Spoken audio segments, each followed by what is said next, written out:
Yo, what's up, Broncos country? How's it going tonight, guys? Probably pretty freaking good after last night's game. I mean, the game was great. Like, it was awesome. We did get some relatively sad news after the game. We'll get into that tonight. We'll get into the game, a couple other things we want to get into tonight. Before we get into it, please like, comment, subscribe on this video. Also, hit that bell notification so you know when we go live. Share this with your friends, your family, anybody who's a Broncos fan or football fan in general. Show this video to them. All right, Mohammed, what was your gut reaction to the game last night after the Broncos pulled out the victory 33-30 against the Buffalo Bills? I mean, what can I say, Eddie? I mean, we won. It was like a freaking roller coaster. I'm not gonna lie. I was nervous the whole time. It was just back and forth. As usual, it came to the end, and this is how we've been winning, you know. And when it got to that point, I knew Bo Nix is gonna be Bo Nix. It's clutch, so he did deliver. We won the game. Was it pretty? No, there was a lot of things going on in that game from both sides. I mean, the defense with the 4 turnovers, dropped balls by Cortland Sutton, even little Jordan Humphrey in the beginning of the game. That really annoyed me. They weren't really like certain things did not really help Bunix, but I mean, hey, in the end, we came back, we won the game. We're moving to the next game. I mean, Eddie, we have just accomplished a lot this season. You know, regardless of, I know we're going to be talking about Bunix later, but regardless of the outcome of the next game, we accomplished a lot this year.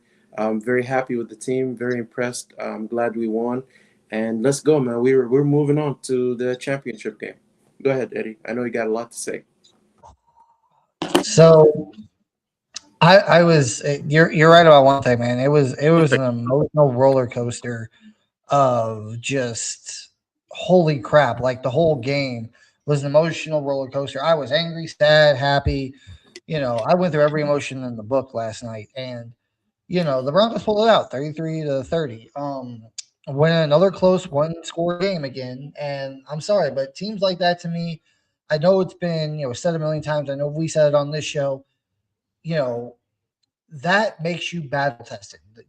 Winning close games like this, that means you're battle tested. And in the playoffs, normally games in the playoffs, they're not blowouts. They're one score games typically in the playoffs. Teams don't just blow each other out in the playoffs. And which, like maybe like last night's game. I mean, yeah, sure. I'm not saying it never happens, but like last night, I think it was like 41-6 against the Seahawks against the 49ers. Or not, sure. Normally these games, they, I'd say probably about 8, 9 times out of 10, these games are, one score games. So all that matters is you get the W, and we got the W last night. We made Josh Allen turn the ball over 4 times. James Cook fumbled it once. 5 total turnovers. We only have 1. Bo Nix threw 1 bad pass where D lineman jumped up and intercepted it. You had the first one. Alex Singleton came in and just rocked James Cook. And then you see Hufanga fly like Superman to the ball. I don't know if you remember that play. Yeah. That was so funny. Then, you had the one fumble right before half. The Bills, there was only 22 seconds on the clock. I don't understand why they even did this. The Broncos go down, they get a touchdown, score with, I think it was Lil Jordan Humphrey, or I can't remember who scored that touchdown. I think it was he redeemed himself. I think that was it. Yeah, he scored. And who was the first touchdown? Because that made us go up 17-10 right before half. I can't remember who the first touchdown was. Oh, it was Crumb. Crumb was the first. Oh yeah, right. Crumb scored the first touchdown, which hats off to that guy, man. Big boy gets a touchdown. That was awesome. Yeah. So, and that kind of digs into what people were saying week 18 about, Sean, and week 18 and 17 against the Chiefs and Chargers. Like, Sean Payton's not showing a lot. He's keeping it very vanilla just to get these wins and get out of here. He doesn't want to show a whole lot and to keep us from getting injured. Have we seen that once this entire season, a big man going out for a touchdown like that? Well, I think we did once. It was Garrett Bowles, but he dropped it. Mm-hmm. That was early in the season. But it worked this play. The second play, that deep pass from Nix to Lil Jordan Humphrey, touchdown, puts them up 17. Well, the Bills get the ball back. 22 seconds left right before half. You have no timeouts. Like, to me, a smart team there, they would, just kneel the ball. I mean, they might try to, maybe Run it. take a shot play, maybe to see if they get a PI, maybe get a field goal before half. But that's not what happened. Josh Allen he took off and he wasn't even near the sideline. Like, you have no timeouts. Like, what was your plan there? I don't get it. Like, what, you're going to slide, maybe go down, hurry up, rush back to the line, clock the ball, and try to throw a Hail Mary? Like, even if you would have done that, you would have been like on our 30 or on your own 30-yard line. I mean, Josh Allen's got a big arm, don't get me wrong. But I don't think from Arthur, that's like a 70-yard pass he would have to throw downfield in order to even get into the end, to get to the goal line. But you know what, Eddie? I don't know if you heard this, but Benito said he's been watching tape and he's seen him do this many times. So he knew he might have a chance to just hit the ball, go after him. But with that said, Josh Allen starts running. He's nowhere near the sideline to even get out of bounds. Maybe save some time where they got to rush back, clock the ball. Or, I don't know, maybe he don't fumble the ball. Because, like, if you watch that play, Muhammad, which I'm sure you did, like, he had the ball, like, way out here, away from his body. He gets turned around, and the ball just, like, slips out of his hand. Yes. And the Broncos recover, and they get a, field goal right before half. Puts us up 20-10. We up 10 points. And granted, the Bills get the ball after half. Now, to me, this is kind of where a lot of these, elite QBs, that's where, like Patrick Mahomes, for instance. Like, if Patrick Mahomes is down before half and he's getting the ball to start the second half, 9 times out of 10, he's going to go out and score. Whether it's a touchdown or field goal, he's going to go out and get some kind of points. Most likely a touchdown, because that's how it's always been. But Josh Allen comes out after halftime. I think it was like the second or third play of that drive. Who comes in and wrecks it? Nick Benito comes off the edge, barely touched, just swats that freaking ball out of there. That was Von Miller-esque. It was. Yeah. That was like Super Bowl 50 Von Miller swiping the ball away from Cam Newton. Well, in that instance, he didn't really swipe it. He literally came in just like, give me that damn ball. Oh, he ripped it off. Yeah. But Nick Benito did that, man. He came in, he swiped that freaking arm, knocked the ball out, and there's, I think that was his because the James Cook fumble was the first one. Then it was the Josh Allen kind of just like throwing it backwards, and then Nick Benito stripping him. And then he had another pass later in that game where he just threw it up deep. He didn't really have to do that. Like, I think it was like first or second down, and he just hucks it up deep towards the end zone. And you see PJ Locke come screaming across the middle and just jumps in front of it and takes it out. Now, don't get me wrong. Like, Hufanga kind of got beat on that play. If PJ Locke wasn't there, that probably would have been a walk-in touchdown for the Bills. PJ Locke saved that touch. He stopped that from being a touchdown because Hufanga, he was underneath. He kind of bit, like he thought they were going to run. He kind of bit upward, or he stopped. I can't remember which, but I think he actually stopped. I think he saw the receiver coming, and he kind of stopped, flat-footed, and just kind of sat there for a minute, and then he started running again. Like, if it wasn't for PJ Locke, that would have been a walk-in touchdown for the Buffalo Bills. Thankfully, and this is why I'm not too worried.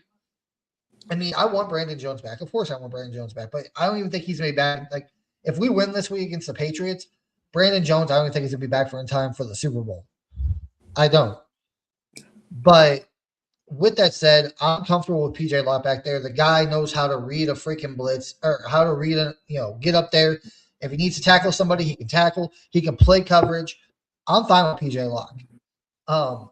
And then the last turnover, which I'm sure you know this, Muhammad. I'm sure you've been online today, and you've probably seen a lot of people talk about it. The last interception in overtime, Bo Nix and the Broncos, okay, Josh Allen, the Bills, they come back, they make it 24-23. They go up another field goal, so by 4 points. Then the Broncos come back with Bo Nix. They go downfield. They have that. Bo Nix has a beautiful pass to Marvin Mims in the corner of the end zone for a touchdown. Marvin Mims got hurt on that drive. I'm pretty sure he came back. It was just, I think his back, that camera or something. I seen the replay of it. And the Bills get the ball with 55 seconds left. They march down the field. They kick a field goal to send it to OT. And this is where I got nervous. Because I'm like, at this point, I want the Bills, like, with the new overtime rules, Muhammad, you want the opposing team to usually get the ball first. Kind of like in that Commanders game earlier this year. Like, we got the ball, we went down and scored a touchdown, but then the Commanders marched right down the field, got a touchdown, they tried to go for 2 to win the game. Now, that's a 50-50 thing. Yeah. 50% of the time you're probably going to get it. The other 50% you're going to fail. But it's like if you had the ball second in OT, like you literally hold everything in your hands. Like you hold the entire game and your destiny in that point in time in your hands. Because if the first team goes down, if the first team that gets the ball in overtime goes down, doesn't get anything, gets a field goal, gets a touchdown, a field goal, extra point, then you have the ability, regardless of whatever the team does first, to either go down and get a field goal to tie it, go for the touchdown for the win, whatever, or even a field goal to win it. So the Broncos get the ball first. They go down. They get stopped. The Broncos have to punt. And then you're thinking, I guarantee you, everybody in Broncos country at that point was thinking, we just lost this game. Yeah, I did too. We just lost. We're giving the ball to Josh Allen. All he's got to do is get down in the field goal range, and it's over. That's it. Yeah. And the defense stepped up. This is the one thing about this defense. This is why I think this defense is more clutch than even Houston, because I don't know if you saw the Houston game earlier, but Drake May shredded them. Yeah, it was horrible. I couldn't believe it. I think he had like one interception, two. I mean, he only had like 170 something yards passing, but they ran the ball. It was snowing in New England today, but it's like I don't think the Texans' defense are as good as people think. Like, yeah, like you can't always just go by the numbers. You have to actually watch the film to see how good these teams are. But you know what, Eddie? I honestly, like when I've watched the beginning of the game, it just seemed like the moment was too big for them. They're not playing at home, the weather, all that. I don't know. It just felt like they were not comfortable. So maybe that has something to do with it. Even the Patriots defense, like the numbers will tell you they played well today. But if you watch the game, and I looked this up earlier, the Texans' offensive line is one of the worst offensive lines in the NFL. The Patriots were getting after him, but guess what? We got the best offensive line in the game. Good luck. Even with Stiddy in there, good luck. But it was like, we watched all that, and I'm not really worried, but like the last game or that last possession for the Bills of the game, it's 3rd and 10. I think Josh Allen he's just saying the hell with it. I'm going to go deep, see if we can get a PI, see if we can get a catch, and I understood that. Like, I'm not going to argue against that. Like, Bo Nix did it on that last drive, and look what happened. They got PI calls. You're just like, the hell with it. The game's on the line. We got to put everything on the table. Just huck it deep and see what happens. Yeah. And Josh Allen did that, and at first it looked like a catch by Brandon Cooks, and his Broncos country was sitting there. We're just like, really? We just lost the game. And then all of a sudden you see J-Mac just roll out and come out with the ball. You're like, you seriously just took that off? Exactly. And this is the next thing I want to get into before we go any further. And I want to get your thoughts on this, Mohammed. I can't tell you. My head hurts. I've been scrolling Twitter and Facebook all damn day, listening to people like ex-players, ex-coaches on both sides of this opinion, and fans on both sides of the opinion. But the fans and players and coaches that are saying that was a catch, you can't. No, he had possession. His knee was down. You call the play dead, and it's like people have posted the rule book up all day. This rule specifically, all freaking day. It states there's 3 parts of it. There's like the rule, and then there's like A, B, and C. 3 criteria you have to hit to consider that a catch. And he did not meet the final criteria. What it was is, yes, he jumped up. Him and McMillan both jumped at the same time. They both had their hands on it.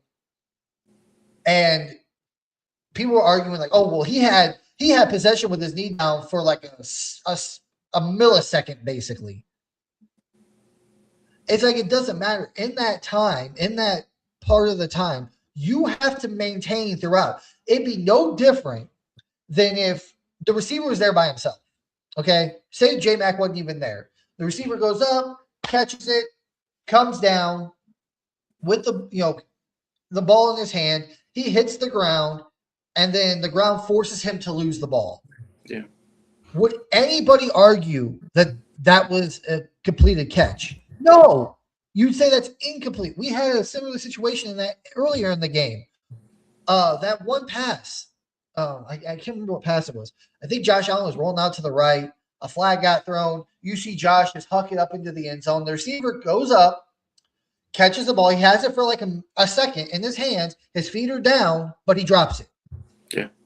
That's incomplete. He does Incomplete. not win possession. It's no different. Him and Jaquan were both fighting for the ball. They went down, and the ground caused him to lose possession, and Jaquan grabbed possession of the ball. Like there's literally no logical or any rule of reason that that was considered a catch. There's none, zero, zilch.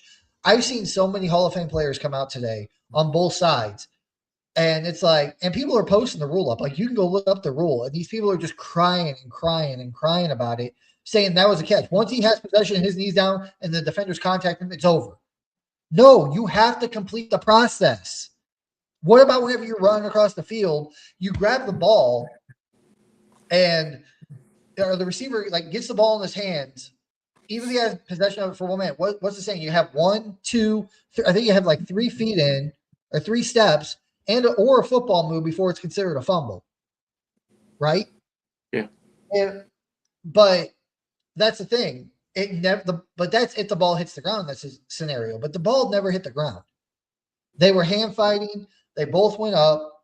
The ball. They came down. Both of them had their hands on it. And then whenever he, hit the ground, Brandon Cooks.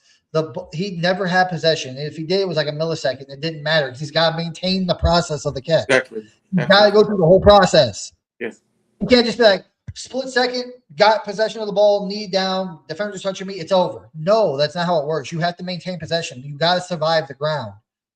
That'd be like, it just doesn't make any sense. So, but what are your thoughts on this, Mohammed?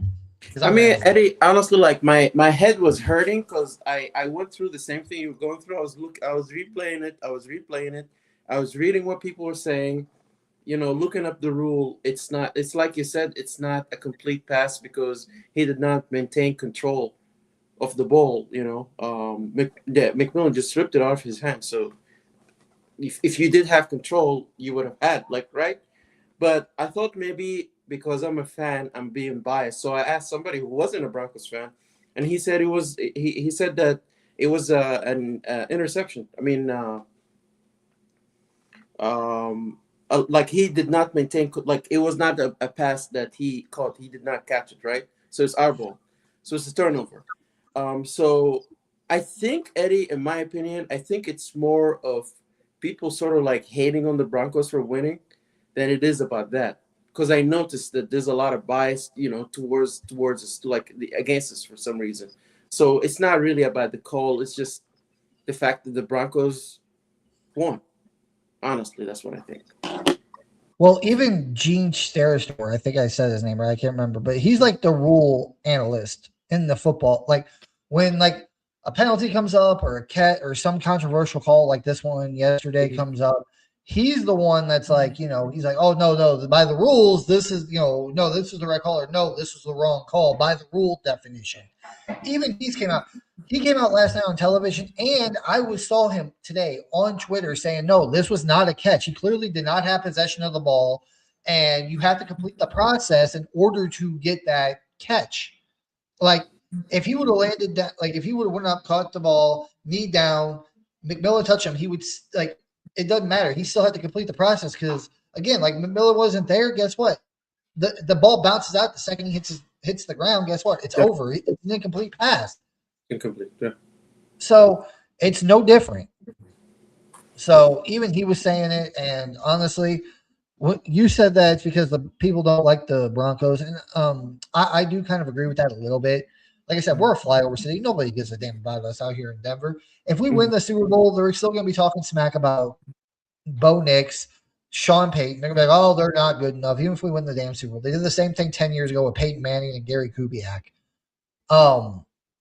But I also think the other part of it is, and I had a little like I even said this. I'm like, if the Broncos would have lost that game yesterday, I would have been rooting for the Bills or the Texans. Like, if the Broncos are out of the playoff picture and they can't make the Super Bowl, if the Texans and Bills were still in it, I'd be rooting for teams that never got a Super Bowl win. Yeah, that's who I'm rooting for. And everybody in America wants the Bills to win a Super Bowl. Like, they want Josh Allen to get it. And like the whole talking point all week, I'm sure you heard it, Mohammed, but this talking point all this last week was, oh, this is Josh Allen's opportunity. You got a Because playoffs Mahomes with is out. no Mahomes, Mhm. no Lamar Jackson, no Joe Burrow. This is Josh Allen's time to prove himself, to show that he can go the distance. And I mean, I kind of agree with that a little bit, but at the same time, I don't agree with it because it's like that team is trash. Like their secondary is good, Josh Allen's good, James Cook is good. The offensive line is not that great. They don't have great receivers, and they're terrible at stopping the run game. The coach Like is not good neither, Eddie. no, He's not the right coach. I'm sorry. and I don't think I love Josh Allen. I hope one day he does get a Super Bowl ring. I honestly do. But as long as it's with this coaching staff and this GM and this iteration of the Buffalo Bills, Josh Allen's never going to win the Super Bowl. They're never going to get over that hump because I don't think Sean McDermott's that guy. Yeah. I don't. I They're not think going to that, fire him though, Eddie, because he keeps taking them to the well, playoffs every I year, did pretty much. hear earlier that there's a lot of people talking, some in Buffalo's, circles that are saying we need to get rid of Sean McDermott and the GM. Like this team, like Josh Allen hasn't like he had Stephon Diggs for a few. I mean, there was a few years there they had a solid wide receiver one, but for many years the defense wasn't even good. And that's Sean McDermott's baby. Like he's a defensive guy, and that defense has been bad over the last couple of years. Even this year, again, you could say their passing defense is great, but their rushing defense was awful. Yeah. Like I personally don't think with this iteration of the Bills that Josh Allen's going to win the Super Bowl there. He's going to have to either go somewhere else or they're going to have to fire McDermott and bring a coach in that can actually, help Josh Allen build this team correctly. And you know what, Eddie? The sad part about it is with the Super Bowl window, it might start closing. I think it did close for the Lions, honestly. I think So it closed for the Bills.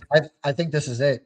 it's very sad. Like, because the reason why I say that is like everybody was saying, like I said, everybody was saying this year, this was Josh Allen's year. This was the Buffalo Bills' year because no Mahomes, no Lamar, no Joe Burrow.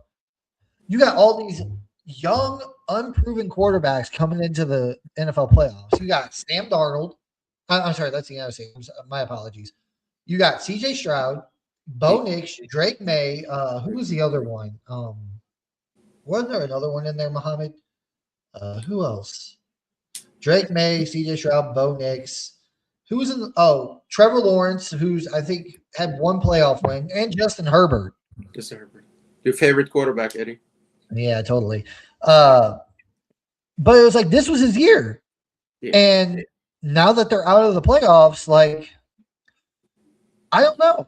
Like I don't think the Bills are gonna be able to do it next year because now Drake May's looking good in the playoffs. Bo Nix looked good in his only playoff win, which sucks, which we'll get into here in a minute. CJ Stroud and Justin Herbert and Trevor Lawrence and the Jags. I think they're going to come back better and stronger next year, honestly. And then you're going to have the Patrick Mahomes, Joe Burrows, and Lamar Jackson's back next year.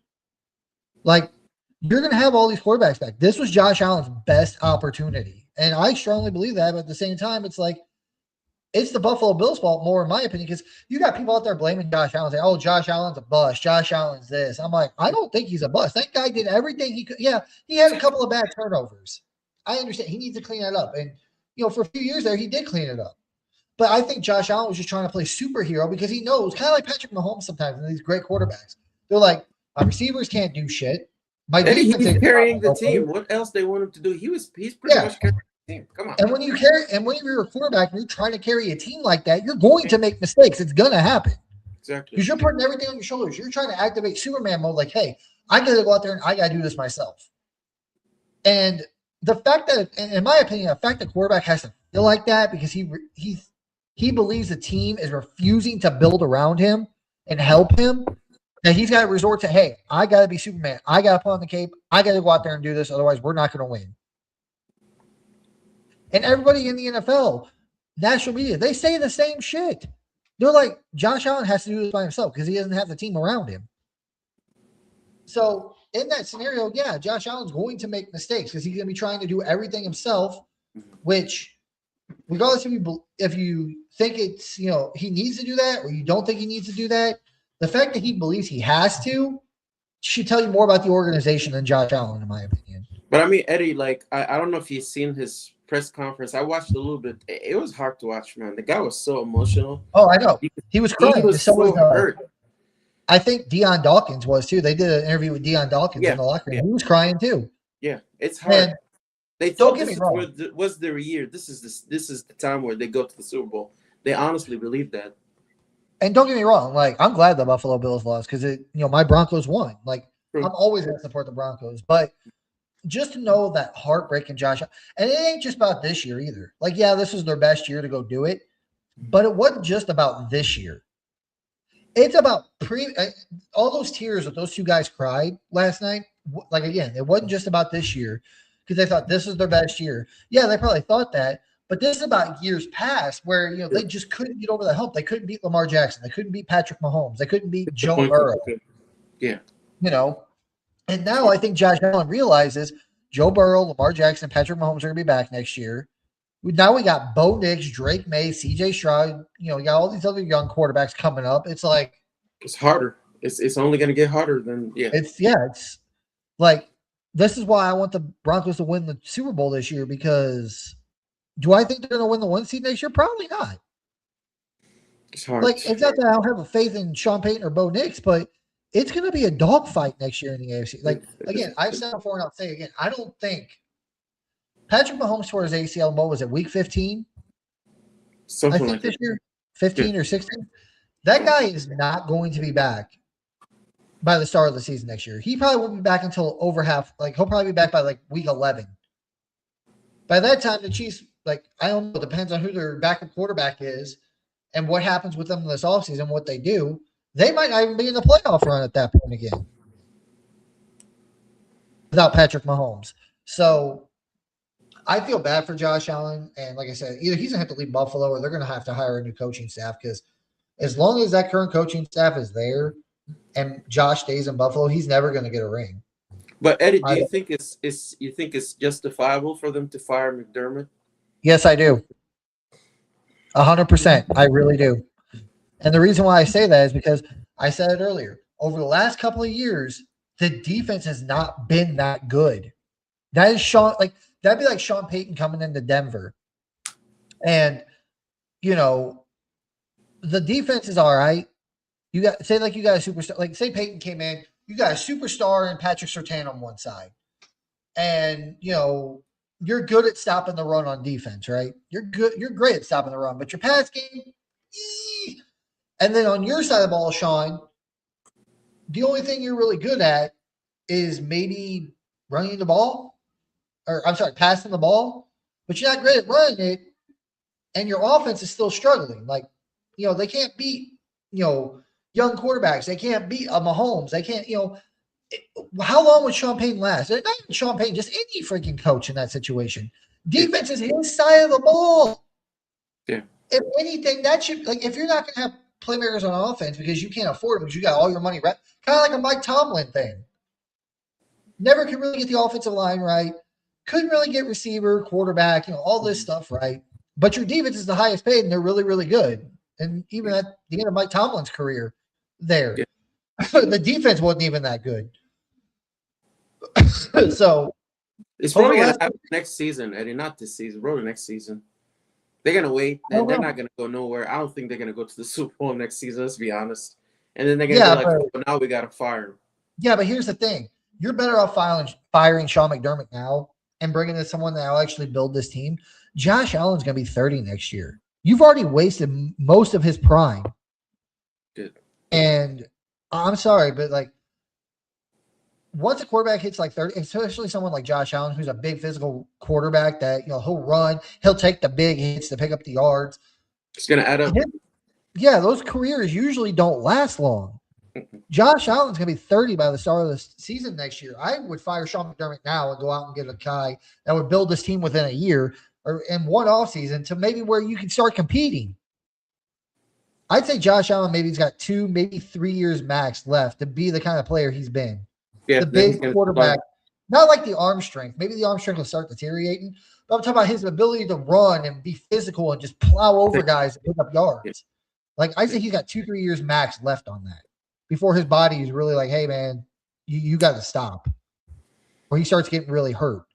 So That's just my thing. I think it'd be smart to fire Sean McDermott and the GM now and just take this offseason, put the pieces around Josh Allen that you need and on the defensive side. I mean, come on. We've seen teams do it before within an offseason. I mean, look at the freaking Broncos. Yeah. We were told that it was going to be like with the Russell Wilson thing when Sean Payton first came here. We thought it was. They said it was going to be like a 5-year deal, like They a say we're gonna 5 year. be the worst team. You remember Eddie? All Yeah, these for games. like 4 or 5 years Yeah. until you can really start rebuilding this team correctly. Sean Payton turned it around within a year. Yeah. He went through the 2023 season, was like, Russ, get the hell out of here. Drafts Bo Nix, he makes the playoffs. Now, granted, they got bounced in the first round, but for a team that didn't make the playoffs for 8 straight seasons, he got them in the playoffs. And look, his second year, Bo Nix's second year, Sean Payton's third, we're the number 1 seed hosting the conference championship. One more game, and we go to the Super Bowl. So Crazy. it's not that unheard of for a team to turn it around within a season. And you got Josh Allen still in his prime. I think it's towards the end, but I still think he's got a few more years. But don't squander them on wasting another year on Sean McDermott. Get rid of his ass. And bring in a coach that's actually going to, and a GM that's going to build this team around him to where maybe they could compete next year. That's just my thought. I mean, but with that said, the Broncos walk away. I mean, we gibbered on this for about a good 20 minutes, but the Broncos walk away with 33-30 victory over the Buffalo Bills. That, like I said, the call or the interception overtime, a lot of people don't like it. They say a lot of people say it was a catch because he was down. Defender was touching him. He had possession. But again, you have to maintain possession through the entire process. It doesn't matter what you people say. It doesn't matter what your thoughts are and what you think it should be. The rules state they have to maintain possession through the entire process. If they don't, it's an either incomplete pass or an interception there. And it became an interception. Jaquan came down with it. Jaquan had more possession and completed the process more than Brandon Cooks did in that scenario. That's why it was an interception. So, but the Broncos move on to the AFC Championship game. And the next thing I want to get into, Muhammad, is the Broncos are moving on to the AFC Championship game, but without their starting quarterback, Bo Nix. And possibly the other 2 big ones that no one's really talking about because of the Bo Nix news, Troy Franklin and Pat Bryant might not play next week because Pat Bryant, concussion, we don't know if he's going to be able to make it. Troy Franklin had a hamstring injury. Those are very, very, sketchy. We don't know how those usually work. But what were your thoughts on the injuries, including the Bo Nix injury? I was definitely shocked, Eddie. I know I sent you a message when I saw that. I thought it was a joke at first. So did I. Couldn't quite believe. Yeah, because it was nothing that we didn't see him limping or anything. After the fact, when we looked, we did see that. But, I mean, obviously Sean Payton came out and broke the news. Didn't want to wait. I guess he broke his a bone in his ankle. Surgery on Tuesday, and he's out. Very confusing. Didn't know what was going on. But he said Steady is ready to go, Eddie. The part that bothers me, Eddie, is like Bo Nix did all this all season. Like he did all these great things, he's being clutch. And then for him to come and for that to happen to him now, that's the part that hurt me, It's just, I just feel really sad for him, but it's football, Eddie. We know, injuries do happen. It's the next man up. Sean Payton said Steady is ready to go, so I believe him. He's going to need a lot of, we have to help him, definitely. The team got to be behind him, everybody got to help. But I honestly think we can win with him, I don't think it's impossible, but the whole team has to rise up to the occasion for that to happen. It is what it is, Bo Nix is pretty tough, so I'm pretty sure he's going to be back. I don't know what the timeline is going to be with the injury. I guess we'll learn after the surgery happens. But would I be very sad if we lose? Yes, Eddie, next game. But it's likely. I mean, at the end of the day, he's a backup, right? But even if that happens, we've still accomplished a lot, and I'm really proud of my Broncos. But I think we have an opportunity to win. That's what I have to say about that. Yeah, initially, whenever I saw it, or the first thing I saw was, I think it was you or somebody else was like, Bo Nix broke his ankle out for the season. I'm like, yeah, okay. So Yeah. what's the one thing I do? There's always one thing I do whenever I hear some news from somebody, yeah, like in like a chat room or something, or like a message room or whatever. The first thing I do is go to Twitter because that's where all I get my breaking news. Like that's where I get my first thing in news. Like if something happens, that's where I go to first to see about it. And I double check to see if there's a couple more articles about it to make sure it's actually true. When I first heard someone say it, I was like, yeah, okay. I went to Twitter and checked. I didn't see anything. I'm like, this is a joke. Someone's just Mhm. trying to fuck with us, And I think you messaged me and was like, Bo Nix. I'm like, dude, no, he didn't because it's not even on Twitter. Like, trust me, if it was out there, then if it was true, then it would be all over Twitter by now and Facebook at that point. And it took probably about a good 30 minutes for it to pop up on Twitter finally. I think it was like Adam Schefter finally on Twitter said something. And then I saw the NFL thing pop down. Bo Nix broke his ankle out for the season. I was like, great. But whenever you first watch it, like there's been kind of there's been kind of like a mixture of which play it happened on. Some people are saying it happened on the play where Bo Nix hiked it and he ran to the left and he picked up like a few yards and went down. Others were saying it was on the kneel down before the final field goal because I said second to last play.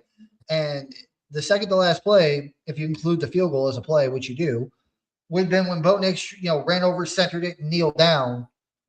And then, he got up and walked, and everybody's like, okay, we're getting ready to go for a field goal. No one saw anything on Bo Nix that made you to believe that he just broke his ankle. He was walking out the field fine. And then he even gave a post game interview. And you're like, he looks fine to me. And then it was He's literally just tough. probably about, He's and then tough. Sean Payton, from my understanding, Sean Payton did the post game interview, went out, came back in like 15 minutes later. It's like, yeah, Bo Nix broke his ankle. He's out for the season. And I was just like, well, that sucks. Um, Yeah. Rob Bo Nix of that, but with that said, you have the Patriots coming to town next week, and Stiddy's going to be starting. Yes, he did say he's ready to go. And honestly, I'm not too worried about it. He's like, because most backup quarterbacks, like, whenever I think back into the past, most backup quarterbacks, they're usually not in the system that long. Jared Sims been in the system for 3 years. Yeah. 23, 24, now 25. And I feel like Stiddy will be ready to go. And honestly, someone asked earlier, who would you rather have in the AFC Championship game, the Patriots or the Texans? This is before the Patriots won, of course. Mm. And I sat there and thought about it, and I'm like, well, yeah, Texans defense is the most lethal defense in the NFL. Patriots have a good defense, but it's not as scary as the Texans. But it's like on their offensive side, the Patriots' offensive side, I think Drake May is playing better than CJ Stroud, and Sure. I think the run game's better. And the Patriots' offensive line, I believe, is better. So I'm like, I want the Texans because personally, these next two games, like the AFC Championship game, and if we win that, the Super Bowl, for the Broncos, in my opinion, it's going to be all about defense. It has to be. Like, not saying I don't trust Stiddy, but it's like it's going to be a defensive battle game plan, and and it's just weird how it's winding up the same it was 10 years ago. Like Peyton Manning, yeah, you had Peyton Manning, didn't have the arm strength anymore at that point, but he still had the big football brain. Yeah. We had a couple of good receivers, had a good offensive line, had a good run game, had a good tight end, but we won those games off of defense, carrying Peyton to a championship. And it's just kind of funny how 10 years later, exactly 10 years later, we're probably going to have to win the Super Bowl because of our defense, because our starting quarterback's out. You're facing the Patriots in Mile High again in the AFC Championship game, and the Super Bowl is being played in Santa Clara this year, just like it was 10 years ago. Crazy, yeah. It's just like, dude, it's weird to me how this is all lining up. And like I said, the Broncos win the Super Bowl this year, it's going to be because of their defense. It's going to have to rely on that. And on the positive note, well, and then I wanted to touch on these. Pat Bryant went out yesterday's game with a concussion. We don't know if he's going to be ready to go by the start of next week. And not Marvin Mims, Troy Franklin, he's out. We don't know if he's going to be ready to go next week because he has a hamstring injury. And you know how those things are. They can linger for weeks. Yeah. So we will probably be down our starting quarterback and two of our really good receivers. You'll still have Sutton. You'll still have, Marvin Mims. Little Jordan Humphrey made some plays yesterday. And at this point with, Franklin, if Franklin and Pat Bryant can't go, this is the time you really need to use Evan Ingram as a receiver. This is his time to shine with two of our top receivers going down. And if they're not ready to go, this should be a very, big Evan Ingram game. And a lot of teams can't really do anything with him because the Broncos haven't really used him much this year. This would be the perfect time for that. Yeah. You don't have a whole lot of tape on the guy.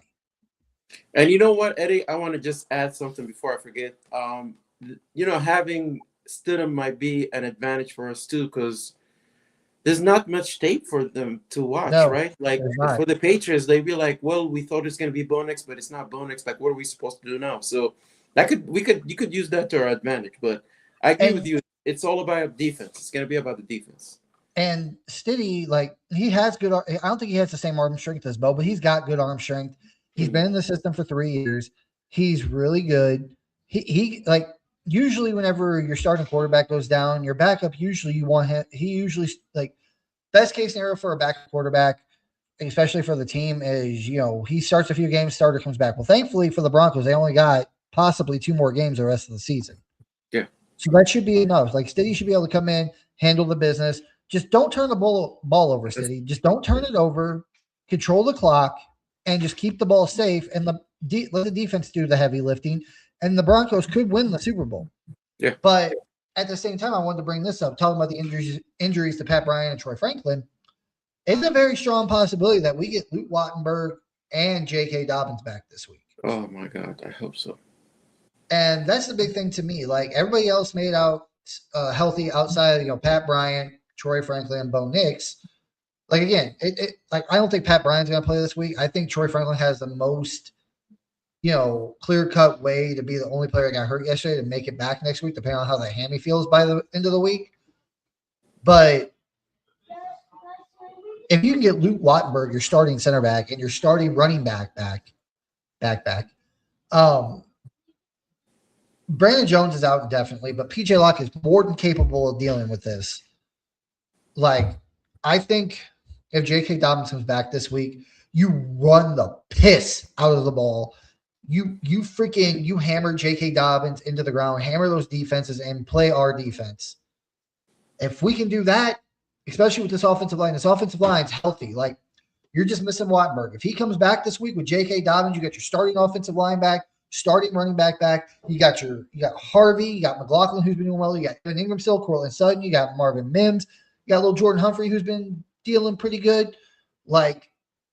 You got enough to get there, especially with Jarrett Stidham. And if you remember, Jarrett Stidham had a great connection in the preseason with little Jordan Humphrey and Troy Franklin. Yeah. And Ingram. Yeah, you're right. Sorry, I forgot about that. So his 3 top favorite weapons are going to be there. Most outside maybe Troy Franklin. Little Jordan Humphrey and Evan Ingram. That's what I'm saying. Feed Evan Ingram. If you're going to pass, go to him over the middle, Short passes, nothing crazy, Eddie. We're not showing off. Seriously. No, just go to Evan Ingram over the middle. That's the guy you need to with 2 of your top receivers down. And then, use J.K. Dobbins. If he comes back, you run the piss out of the ball. Because I was watching that game tonight, and the Texans were running the ball pretty good. I mean, it looked like the Patriots were getting gas. Even last week against who they play against, the Chargers. Even the Chargers running back for gas in the Patriots defense. It's okay, this is the sign. With your starting quarterback out and you get your starting running back into the game, run the piss out of the ball and play defense, Sean. And you know what, Eddie? I don't care what it looks like. We're going to win. Yeah, I honestly think Sean Payton is going to be forced to do that. You got a backup quarterback in this game. Just run the ball. Please, Sean. Please, for the love of God, just run the ball. We won't both. If we don't turn the ball over, Eddie, we have a big chance of winning. If we start turning the ball over, it's over. The Broncos have been pretty good at that last couple of games they played. But if Jared Stidham does not turn the ball over, we will win this game. If we don't fumble or Jared Stidham doesn't throw picks, we will win this game. Mhm. I have no doubt in my mind. Because yeah, Drake May, people were talking about him MVP, blah blah blah. Well, guess what? Josh Allen was an MVP last year. Mhm. Yeah, the defense struggled, but it was like he also had 4 turnovers, Josh Allen. You know, um, and honestly, I hate to say, I know Patriot fans ain't gonna like me saying this, but it's like Josh Allen is better than Drake May at this point in his career. He just is. Absolutely, absolutely. There's no question about that, Eddie. He's like freaking Superman.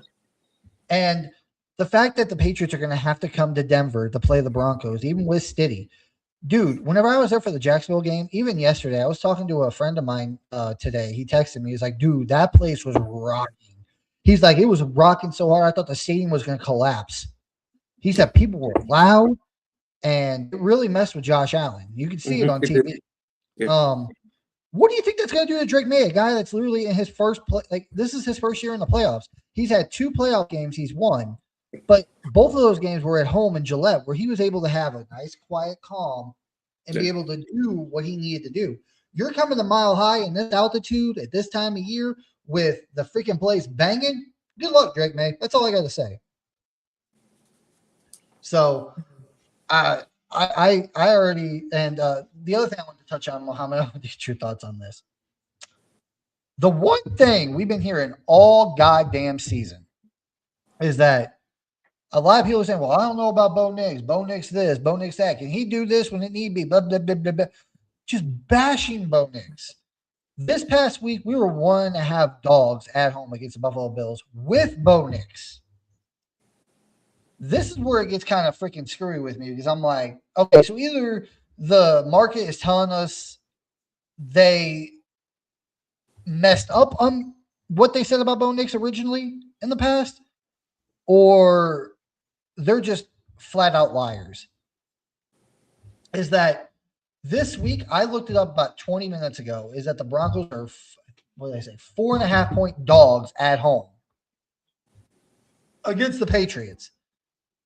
So wait, you're telling me we're only 1.5-point dogs at home against Josh Allen, the reigning MVP, who's better than Drake May, and all this stuff at home with Bo Nix, but we're at home against Drake May, who is he's a good quarterback. I'm not gonna lie.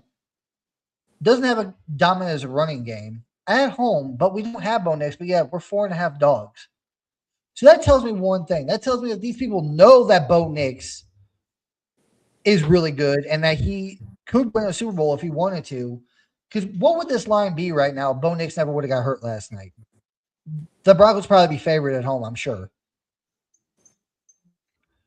I don't understand this bias. I don't understand this bullshit they're trying to feed us, this bullshit narrative that Nix is not a franchise guy. They're just refusing to believe it, Eddie. And it's all stemming out of this hate for the Broncos for whatever reason. They just cannot believe what they're seeing and they don't want to accept it. I'm sorry, it is what it is. He's the franchise quarterback. He's very clutch and he's here to stay. He got hurt, but he's coming back. They're going to have to deal with him, Eddie. They can keep saying whatever they want to say. Seriously. They said he wasn't better than Jalen Hurts when we played the Eagles in Philadelphia. Guess what? He beat Jalen Hurts. They said he wasn't better than Patrick Mahomes. Guess what? He's outplayed Patrick Mahomes twice in 2 seasons. They said he wasn't better than freaking who was the other Jordan team? Love. Jordan Love. Outplayed Jordan Love. They say he wasn't good enough to beat the Houston Texans defense in Houston. Guess what? He beat them. When he needed to make the clutch play, he made the clutch play. I don't get it. Eddie, What more does this kid have to do for people? I'm sorry, go ahead. No, sorry. Like I've actually talked to a few people, and they know I like the Broncos. So when I asked them, they were like, "Yeah, you guys have a good defense, but I don't trust Bo Nix." I'm like, "Why?" They don't have a clear answer. They never do. They're like, "Well, he was like." They'll go back to his like freaking pre-draft process or his early college days at Auburn or his first couple of games in the NFL or the fact that he was a 12th overall pick in the draft, the 6th quarterback taken. Okay, so not saying he was the like the 6th quarterback taken in his draft, but What pick was Patrick Mahomes? He was 10. He got drafted 2 spots higher than Bo Nix. And I remember reading his card. I remember what the analysts were saying the night the Chiefs drafted. Oh, his footwork's a mess. You're not going to win the Super Bowl with Patrick Mahomes. Like, what? Okay, so a guy's drafted in the mid first round. You're going to say he's a bust? Again, and I've had arguments with people about this over the years, Muhammad, and it drives me nuts because they say it doesn't matter when it 100% matters. They say coaching. Some people say coaching does not matter. That's very stupid. I look at him side eye like, huh? What the hell did you just say? So you're telling me if we would have kept Nathaniel Hackett and Russell Wilson, even though how terrible they were their first year, like that was better than or you're telling me this team's not better with Sean Payton? So basically what you're saying is coaching doesn't matter so much so that we should just stuck with Hackett and said the hell with Sean Payton. What? We would have had the first overall pick every year.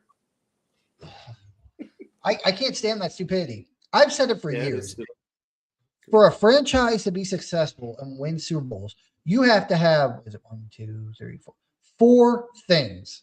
And these 4 things are non-negotiable in order to have a successful franchise and win Super Bowls.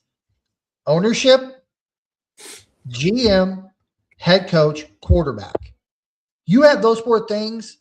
Everything else, you do need. It's a team sport, so you do need other positions, of course. But those are the top 4 that you desperately need. If you don't have one of those top 4, it's going to be very, very hard to win a Super Bowl. I agree. If you have a great team, like look at the Cowboys over the years. Well, I shouldn't use them. That's not really a great example because of Jerry Jones. Josh Allen and the Buffalo Bills. Good owners, had a good GM there for a few years, had a good head, good owners, not so great GM, not so great head coach, and a great quarterback. You had 2 out of the 4 that you needed. And what happens with the Bills every year? They get knocked out of the damn Super Bowl. But what happened, or out of the playoffs, I'm sorry. But what happens when you have a crappy owner? Jerry Jones, crappy owner, and GM, mind you, hires crappy head coaches and paying a mediocre quarterback in Dak Prescott, regular season freaking quarterback, $60 million a year, make him the highest paid. Have the Cowboys even sniffed a championship game? No, not in 30 freaking years. The Chiefs, the team I hate the freaking most. Great ownership, great GM, great head coach, great quarterback. Like, it's not hard to understand. Like, you have to have a good head coach.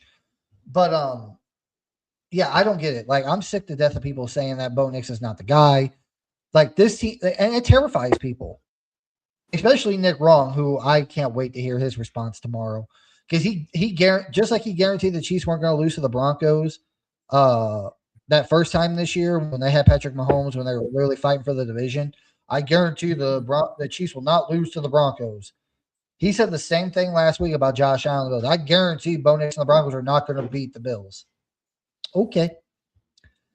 I can't wait to hear his excuse tomorrow, but Eddie, he's gonna bring up that PI. Just watch. Oh, definitely. Like that's the biggest talking point from that game. Not that Bo Nix is hurt, not that the Broncos won. That PI call, which was the correct call if you knew the rules by any stretch of the goddamn imagination. But it was just like I don't even know what more to say, dude. Like the Broncos could literally win like a Super Bowl, and it's never going to change these people's minds. Bo Nix is still going to be a bust. Sean Payton's an asshole. The Broncos team is just bad. And honestly, I'm getting sick and tired of it. But right now the Rams and Bears are still playing. I can't see the score, but yeah, let me look it up real quick because I want to get into next week's games. Oh, it's still tied 10-10 with 14 minutes left to go in the fourth quarter. But I want to get your take on this, Mohammed. Next week, I can't. It's kind of hard to do because, like I said, the Rams and Bears still going on. But I think the Bears are going to win tonight. Who do you think wins tonight, Mohammed? I'm leaning towards the Rams because I just dislike the Bears just for no reason. I don't like the Bears, honestly. Don't like the coach. Don't like the quarterback. Not based on anything. I just want the Rams to win. Well, I'm vote. I want the Bears to win because honestly, the only team left in the playoff that scares me is the Rams. Really? I know we wouldn't see them until the Super Bowl, but I don't want to play the Rams in the Super Bowl. What about the The reason, Seahawks, Eddie? I'm not scared of them. Really? Nope. And I'll give you my reasons why. First reason, coaching. Vrabel, McDonald, and who's the other one? Ben Johnson. Sorry. This is new to them. They've never made the Super Bowl. They're new to this. They don't have that experience, and it's the same for the quarterback. Drake May, Caleb Williams, Sam Darnold. None of them had that experience. Now you could say the Broncos quarterbacks don't have that experience, but Sean Payton does. Yeah. Matthew Stafford and Sean McVay, they had that experience a few years ago. They won a Super Bowl in, what was it, 2021? Mm-hmm. I don't want them. I don't want to face them because they've been there more recently. Sean Payton's the only one on this Broncos team that has had Super Bowl experience. Well, I shouldn't say that. Hufanga and Greenlaw, I should say, had it too. But as far as a coach quarterback combination, Matthew Stafford and Sean McVay, those two would scare me. I mean, come on, Sam Darnold. Like Matthew Stafford, I can see possibly beating this Broncos defense. Sam Darnold, I'm not scared of beating this Broncos defense. Caleb Williams, Drake May, I'm not scared of them beating this Broncos defense. I'm not. Don't get me wrong. Out of all the defenses left in the NFL, I think it goes us 1 and Seattle 2, Bears 3. Wait. No, sorry. Let me rephrase it. Broncos 1. I'd say probably Seahawks 2, Patriots 3, Bears 4th, and maybe the Rams. So I'm not worried about the Rams defense, but that quarterback coach combination of Sean McVay and Matthew Stafford being together for years and I've already won a Super Bowl together, that scares me, especially with a backup quarterback. I see what you're saying, Eddie. It makes sense. It does make sense. That's what scares me. I would rather face Caleb Williams and the Bears or who's the other team? The Seahawks and Darnold. Yeah. I'd rather face one of those two guys in the Super Bowl than Sean McVay and Matthew Stafford.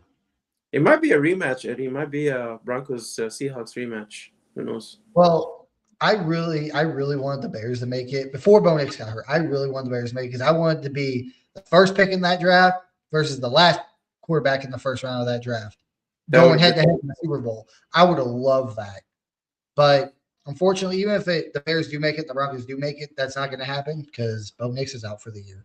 Yeah. So, honestly, if we beat the Patriots next week, which I believe we will, I want it to be either the Seahawks or the Bears in the Super Bowl facing the Broncos. I don't want the Rams. But what are your thoughts, Mohammed?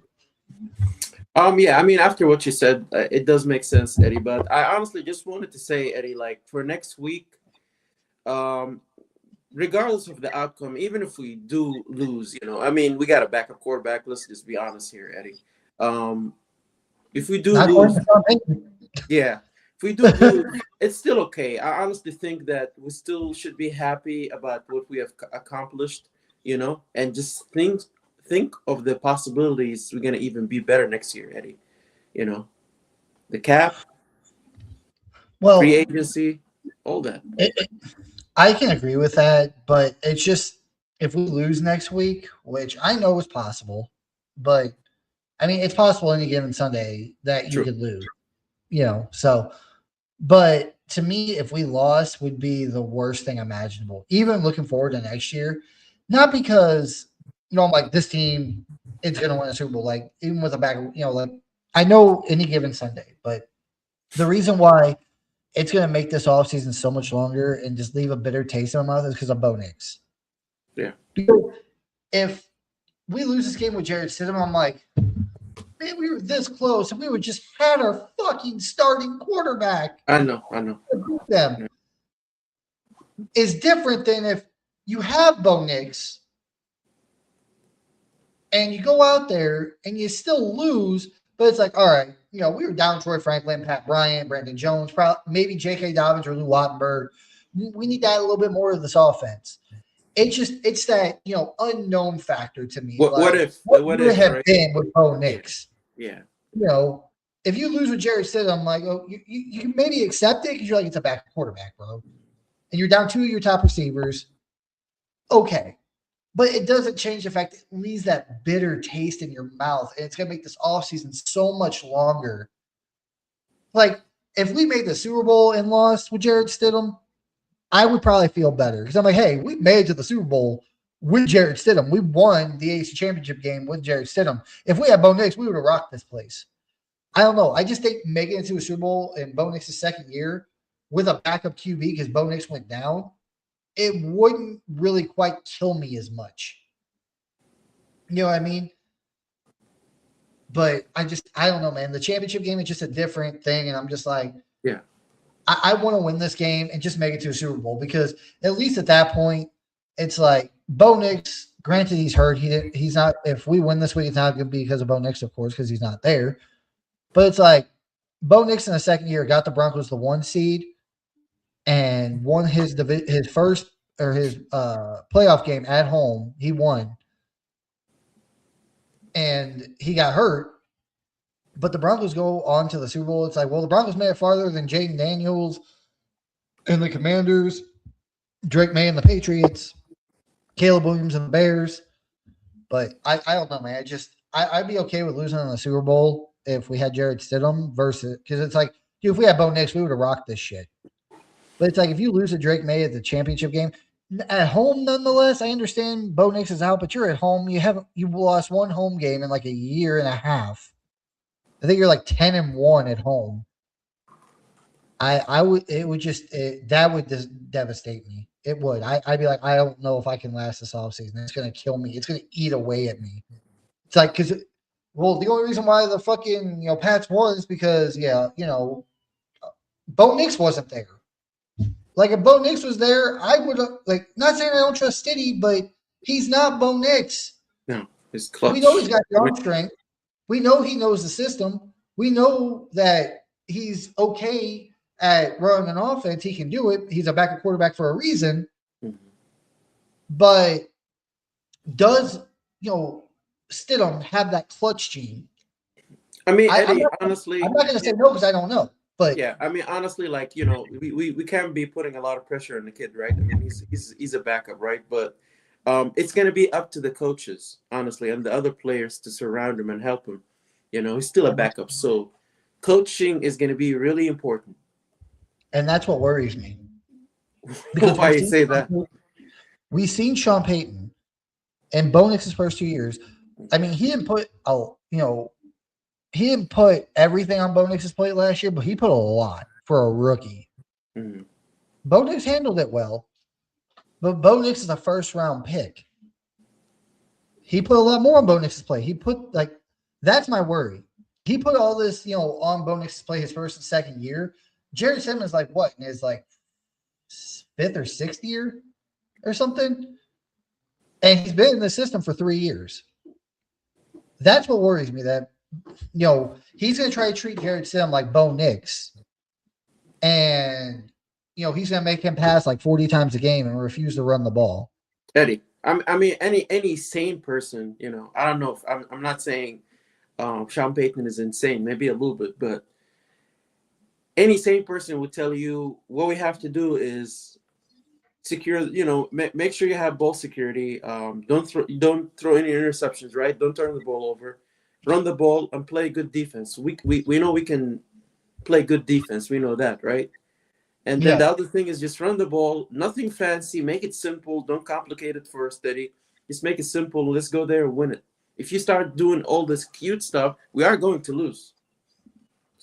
And that's what worries me. Yeah, just don't get cute, Sean Payton. I just don't want him to treat Stidham as he did Bo Nix. Bo Nix was able to handle it. He's a smart kid. And I'm not gonna lie. Bo Nix is better than Jared Stidham. There's a reason why Bo Nix is a starter That's and what I'm Jared saying. He's a backup for a reason. Yeah, he's a backup for a reason. Don't throw all this stuff on Jared Stidham's plate. Just make, like you said, keep it simple. Simple, yeah. Run the ball and play defense. That's it. That's what you need, especially if Bo Nix is out. You get your backup quarterback in.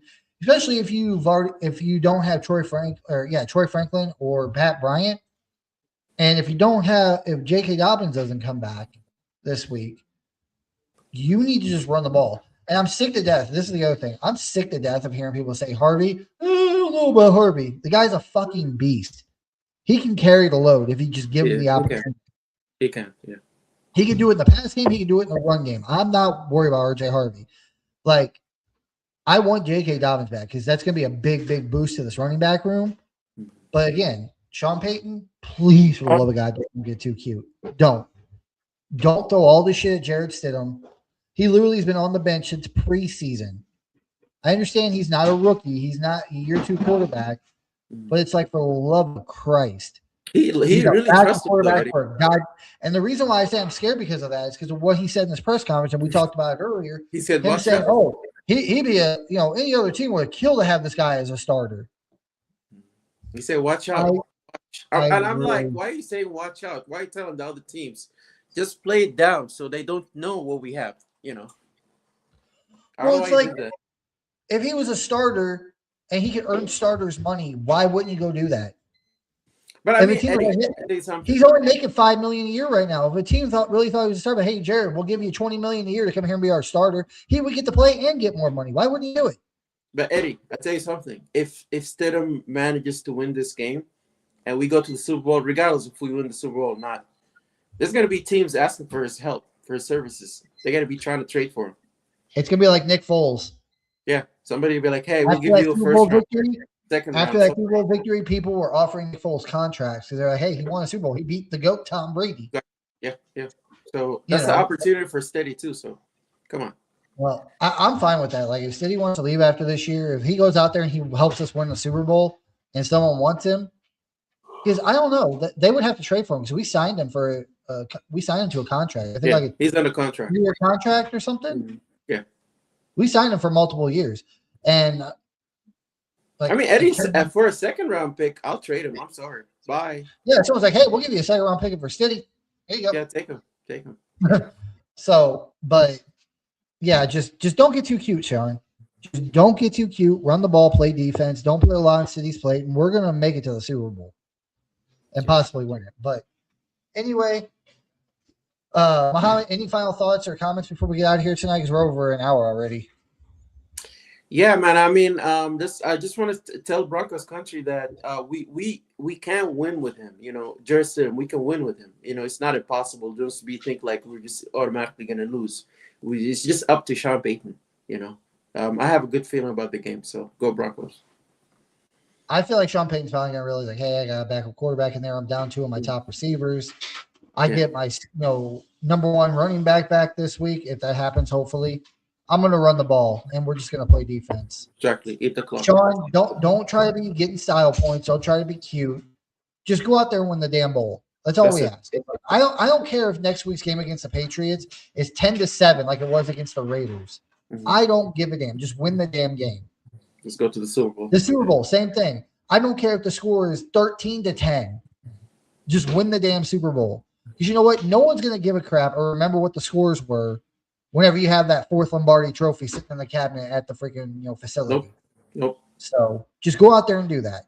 But that's it for us tonight, guys. If you guys could please like, comment, subscribe on this video. Also hit that bell notification so you know we go live. And we'll be back next week. I'm pretty sure the Broncos play next Sunday at 3 p.m. Eastern, 1 p.m. Mountain Time. So make sure you guys tune into that. And again, we'll be back next week and hopefully back with some good news and a good podcast. Hopefully the Broncos win and secure their spot to the Super Bowl. But we will talk to you guys next week. Peace. All right.